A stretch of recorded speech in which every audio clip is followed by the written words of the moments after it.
आपका? लक्ष्मी रानी, तो कहाँ सरपंच हो आप? गांव पिरथला। तो क्या मामला है, आज आप यहाँ पर धरने पर बैठे हैं, तो क्या मामला है? प्रसाद मुखर्जी के तहत रूरल अर्बन के तहत क्लस्टर में जो हमारा गांव आया हुआ है, उसमें जो ग्रांट आई हुई है वो इन अधिकारियों ने रोक रखी है। तो क्या चाहते हैं आप? वो ग्रांट हमारे खाते, पंचायत के खाते में आनी चाहिए। ये कह रहे हैं कि सरपंच है जो 20 लाख तक के रुपए के खर्चे कर सकता है, यानी कि जो काम है वो करवा सकता है, लेकिन अधिकारी हमारे को वो पैसे नहीं दे रहे हैं। तो 33% महिलाओं का जो आरक्षण दिया हुआ है सरपंच के लिए, उसका क्या फ़ायदा हुआ? ये अधिकारी वो काम करवा सकते हैं, फिर सरपंच बनाने का कोई फ़ायदा ही नहीं है। गांव में जो काम होते हैं वो सरपंच ही करवा सकता है, वो अधिकारी नहीं करवा सकते। इसलिए गांव में सरपंच को चुना जाता है, तो ताकि विकास कार्य को सरपंच ही करवा सके। तो क्या चाहते हैं आप? जो ग्रांट आई हुई है वो ग्राम पंचायत के खाते में डाली जाए। ये जी हम एडीसी साहब से भी मिले थे। ये श्यामा प्रसाद मुखर्जी रू अर्बन मिशन के तहत जो पैसा आया हुआ है वे हमारे गांव की पंचायत के उसमें खाते में डाला जाए ताकि हम गांव का विकास करवा सकें। लेकिन मैं भी 3-4 बार मैं डीसी ऑफिस भी गया हूं, एडीसी साहब से भी मिला हूं, लेकिन इन्होंने आज तक ना हमारे खाते में पैसे डाले और ना ये चाहते कि वे पंचायत काम करे।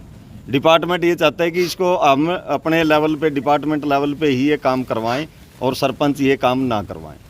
इसलिए ये हमारे खाते में पैसे नहीं डाल रहे। जब पंचायत के खाते में पैसे नहीं डाल रहे तो पंचायत का फ़ायदा क्या है बनाने का? तो डिपार्टमेंट अपने लेवल पे ही काम करवा दे। गांव का विकास कैसे होगा? तो क्या चाहते हैं आप? हम ये चाहते हैं जी, ये पैसे जितने भी आए हुए हैं हमारे गांव के लगभग 70 लाख के करीब पैसे हैं, तो ये पंचायत के खाते में डाले जाए ताकि हम गांव का विकास करवा सकें। कोई अधिकारी की मिलीभगत से हो रहा है या कर्मचारी की मिलीभगत? तो जी यहाँ सुनने में आया भी विनोद कुमार जी हैं जो वो कर रहे हैं कि भाई हम ये पैसे इसको पंचायत के खाते में नहीं डालकर डिपार्टमेंटली ये काम करवाएंगे। उसको क्या पावर है इस बात की? अब ये तो डिपार्टमेंट से पूछो, ही वीडियो साहब बताएंगे वे उसको क्या पावर है। 24 फरवरी तक पंचायतों का कार्यकाल है। ये इसका हो सकता है, ये लैप्स भी हो सकता है ये पैसा, क्योंकि जब एक टाइम पीरियड है, उस टाइम पीरियड के दौरान अगर पैसा खर्च नहीं हुआ तो लैप्स हो जाता है। अब ये शायद नहीं कर पाएंगी काम तो वापस भी भेज देंगे डिपार्टमेंट इसको। ये विनोद ओड़ा है जो वीडियो ब्लॉग के अंदर है, इसने सारा वीडियो अपने हाथ में कैच कर रखा है पूरा कि इन पैसा हम सरपंचों को नहीं देने देंगे। 9 गांव के जो सरपंच है और मेरी 15 गलियों का 74,49,000 रुपया है। अगर सरपंच को पैसे ये नहीं देने देते तो सरपंच की क्या जवाबदारी है गांव के अंदर? जो महिलाएं की ये कह रहे हैं हम महिलाओं को 33% आरक्षण पहले दिया हुआ है, अब हरियाणा सरकार ने 50% जो आरक्षण कर दिया है।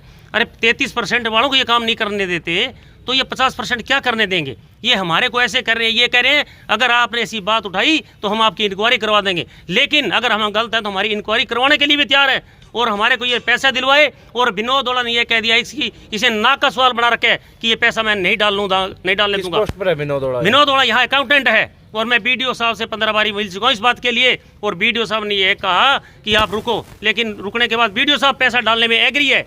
लेकिन ये बंदा बीडीओ साहब को ऐसे बना रखे कि काम करूंगा तो यहाँ मैं करूंगा और नहीं करने दूंगा। राजनीतिक शय की आपको आशंका लगती है? नहीं, मैं आशंका के बारे में कुछ नहीं कहूंगा, ये अपने आप बताएगा, विनोद ओड़ा बताएगा, बीडीओ साहब बताएगा, भी कोई आदमी ने हमारे पैसे रखवाए वो अपने आप बताएंगे। क्या कोई कमीशन का रोल है?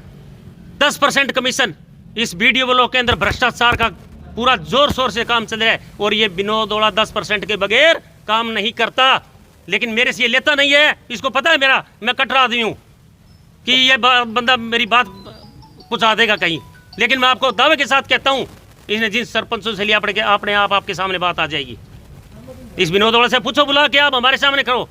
अगर इसने कमीशन नहीं लिया है तो यही आज मौके पे वो मंदिर में चले जाए, नहीं मैं जाऊँगा टोणम, कोई मंदिर बता दो आप, हम नेम दे देंगे इस बात का अगर इसने कमीशन नहीं लिया। क्या चाहते हैं आप? मैं ये चाहता हूँ कि 15 गलियों का पैसा पंचायत खाते में डलवाया जाए और कोई अधिकारी की ड्यूटी लगा दी जाए वहाँ स्पेशल, कि वहाँ मौके पे बैठे अधिकारी और काम देखे। इन्होंने एक अजय कुमार जेई की ड्यूटी लगाई है जो एक स्पेशल ये कहा कि क्लस्टर का काम सौदा, एक को इन्होंने ड्यूटी लगाई है। मेरी पंचायती राज एसटी से बात हुई कि ये ज़्यादा कलाकार नहीं है जो ये आपने उस आदमी के पास, इस आदमी को ये काम दिया आपने, तो सरपंच क्या करेगा ये बताओ आप। जो 20 लाख से कम आप काम नहीं करने देते तो हमारा त्याग पत्र ले लो। ये हमारे को हटा दो सारे सरपंचों को, भाई नहीं करने देते हम। क्लस्टर में और भी गांव आते हैं, क्लस्टर क्या में उनके 9 साथ गांव भी आते ऐसे हो थे रहा है? सभी ये बैठे सरपंच साहब नांगड़ा से, ये बैठे कंदड़ी से, पूछो इनसे आप, किसी के पैसे नहीं डाले, किसी पैसे नहीं डाले। हमारे साथ जाति होने लग रही है, ये जाति है पूरी।